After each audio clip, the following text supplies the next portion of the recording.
নবী সারা রাত নামাজ পড়ে পা মোবারক কেন ফুলাইলেন? যে নবীর কোনো গুনাহ নাই, আল্লাহ অগ্রিম ক্ষমার ঘোষণা দিয়া বলেন, ইন্না ফাতাহনা লাকা ফাতহাম মুবিনা লিয়াগফিরা লাকাল্লাহু মা তাকাদ্দামা মিন যামবিক ওয়া মা তাআখার ওয়া ইউতিম্মা নি'মাতাহু আলাইকা ওয়া ইয়াহদিয়াকা সিরাতাম মুস্তাকিমা। নফল ইবাদত করলা না রে বাবা, উম্মতের তুমি এর থেকে দূরে সরায় দিলা। অথচ বুখারী শরীফের মধ্যে আল্লাহ পাক নবীরে জানায় দেন, মান আদালি ওয়ালিয়ান ফাকাদ আযানতুহু বিল হারব। ও রাসূল, উম্মতের জানায় দেন, আমার ওলিদের সাথে যারা দুশমনি করবে আমি তাদের সাথে যুদ্ধের জন্য রেডি। আল্লাহর নবীকে আল্লাহ বলেন, নবী জানেন ওলি কারা। ওলি ওলি এক বচনে ওলি, বহু বচনে আউলিয়া। আলা ইন্না আউলিয়া আল্লাহ লা খাউফুন আলাইহিম ওয়া লা হুম ইয়াহজানুন আল্লাযীনা আমানু ওয়া কানু ইয়াত্তাকুন।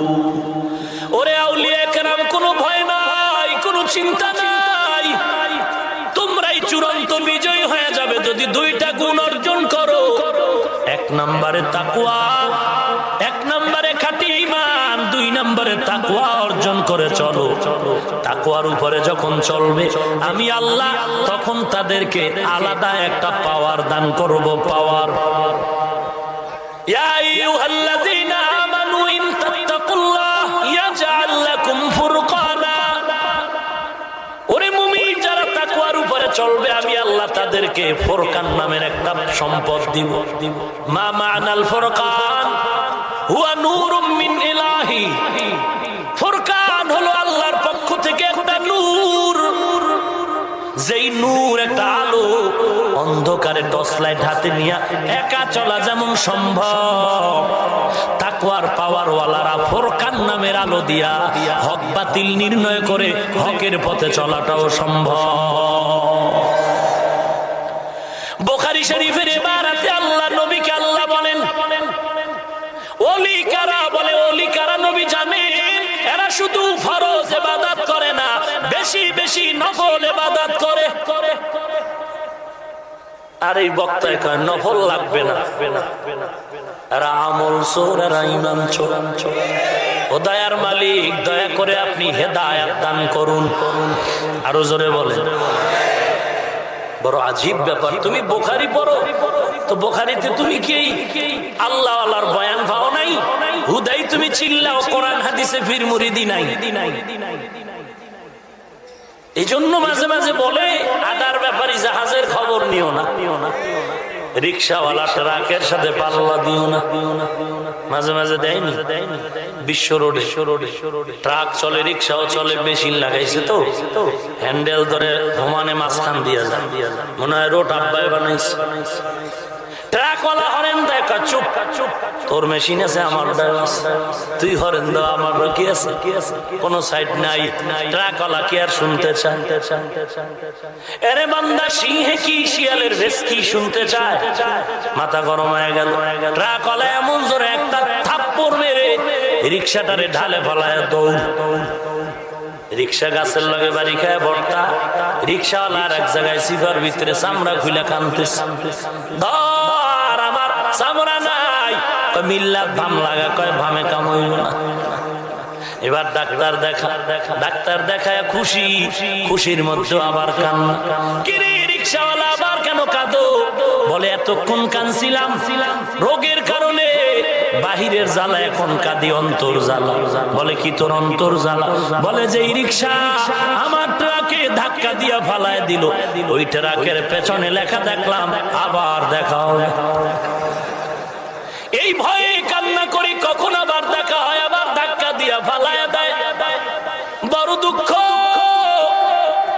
কোরআন শরীফ খুলে দিলি আরবি বুঝো না রে ভাই, বুখারী শরীফের আরবি বুঝো না, মুসলিম শরীফের আরবি বুঝো না।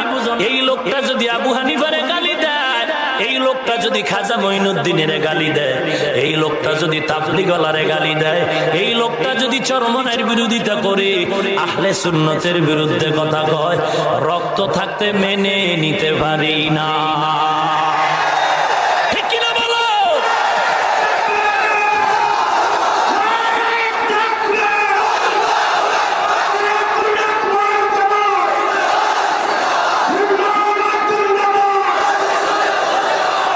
পান খাওয়ার যার অভ্যাস নাই, আরে যদি পান দেয় চান্দি গরম হয়। পান দিছে কাঁচা সুপারি দিয়া খাইয়াই মাথা গরম। বিশ্ব রোডের দিয়ে তাকায় বাঁকা করলো কেরে? বান্দার পান খাওয়ার অভ্যাস নাই, খাইয়া মাথা গরম। বিশ্ব রোডের দোষ খুঁজে যেই বান্দার কাছে কোরআনের ইলম নাই, হাদিসের বারাত নাই, আরবি পড়তে পারে না, এরে যদি বাংলা পড়ায় কয় তুমি হিরো, এই বান্দা আবু হানিফারে গালি দেওয়া কোনো ব্যাপার না। আমি এতক্ষণ যে কথা বললাম, যারা মাযহাব মানে না এগো গালি দিস। ভাই গরুর গোশত দিয়ে আমি ভাত খাই, তোমার মনে চাইলে খাও, আর যদি মনে না চায় খাইও না, ঝগড়ার দরকার। কুমিল্লার রসমালাই ভালো না খারাপ? এখানে যদি দেই সবাই খাবে নি? দুইজনে কয় ভাই 20 দে 20, তারপরে নি খাওয়া যাবে। আর 2-4 জন 5 জনে হোমানে টানতে আছে, কয় থাকলে আরো দে। তুমি কেন খাও না? বলে তোমার পেটে ভেজাল, তোমার ভালো লাগে না, চুপ করে থাকো। কিন্তু 10 জনে খায়া মজা পায়, মজা নিষ্টাপ করিও না। এরে নবীর উম্মতের দল, তোমার তাবলীগ ভালো লাগে না, চুপ থাকো। পীর মুরিদি ভালো লাগে না, চুপ থাকো। মাযহাব ভালো লাগে না, চুপ থাকো। তোমার অন্তরের মধ্যে ভেজাল। তবে এই বাংলার জমিনের কথাই বলবো, লক্ষ লক্ষ ইংরেজি পড়ুয়া সাধারণ আল্লাহর বান্দারা এই তাবলীগের সওয়াবে আল্লাহওয়ালার বয়ান শুনে চরমনাইয়ের জিকির করে পাগড়িওয়ালা হয়েছে, দাড়িওয়ালা নামাজি হয়েছে। তোমার ভালো লাগলে চুপ হয়ে যাও, বিরোধিতা করে আল্লাহর বান্দাদের আমলে ডিস্টার্ব করো না। কুওয়াতেনে কি নাদারি বদমকুন বরওয়াজুদে খুদসতম বেহদমকুন হকনাদারক দোস্তে খালকা জারেরা নিস্তে ই খসলত কে দিনদারেরা। দুনিয়াটারে আপন মনে করেছো, কারণটা কি? মুসলমান হোটেলের মধ্যে চোর ঢুকছে, চোর পাবলিকে দইরা ফিডারে ফিডা বিসমিল্লাহ বলার টাইম নেই। ম্যানেজার কয় সামন দিকে দৌড় দিবি, পেছনে তাকাবি না। চোরা এমন জোরে দৌড় দিয়া কিছু দূর গিয়া পেছনে তাকাইলো, ম্যানেজার কয় আবার দৌড়, আরো দৌড়। 1 সপ্তাহ পরেই শেষরা চোরা হাজির হয়ে গেছে। ম্যানেজার কলার ধরে কয় সেদিন না ফিডাইলাম, আবার আজকে কেন? চোর ডাক দিয়া কয় স্যার ওই দিন আসছিলাম আমার নিজের দরকারে, আজ আমি আসছি আপনাদের আহ্বানে। আমগো আহ্বান মানি? বলে আপনি যখন দৌড় দিতে বললেন দৌড় দিলাম, ঠিক কিছু দূর গিয়ে পেছনে তাকায় দেখলাম হোটেলের সামনে বড় এক সাইনবোর্ডে লেখা ধন্যবাদ, আবার আসবেন। এই জন্য আবার আইলাম। ম্যানেজার ডাক দিয়া কয় রে বেঈমান, ধন্যবাদ আবার আসবেন কথা ঠিক আছে, তবে তোর মতো বেয়াদবের জন্য স্লোগান ঠিক নাই। ধন্যবাদ আবার আসবেন ঠিক আছে, তবে এই স্লোগানটা দুষ্ট লোকের জন্য নয়। ধন্যবাদ আবার আসবেন কথা ঠিক, তবে বেয়াদবের জন্য নয়, একটা আদর্শওয়ালা মানুষের জন্য। ঠিক কিনা বলে? মাযহাব মানার দরকার নাই, স্লোগানটা ঠিক আছে। যদি আবু হানিফা বলেন, ইমাম বুখারী যদি বলেন মাযহাবের দরকার নাই, মেনে নেওয়া যায়। ইমাম মুসলিম যদি বলেন মাযহাবের দরকার নাই, ইমাম মালিক যদি বলেন, ইমাম শাফিঈ যদি বলেন, আহমদ ইবনে হাম্বল যদি বলেন মাযহাব মানার দরকার নাই, তাহলে কথাটা তার জন্য মেনে নেওয়া যায়। তুমি আরবি কোরআন পারো না, বুখারীর আরবি বোঝো না, তুমি মূর্খ পণ্ডিত যদি বলো আমার কোনো মাযহাব লাগে না, ইমাম লাগে না, তোমার মতো মূর্খের জবানে কথা মেনে নেওয়া যায় না।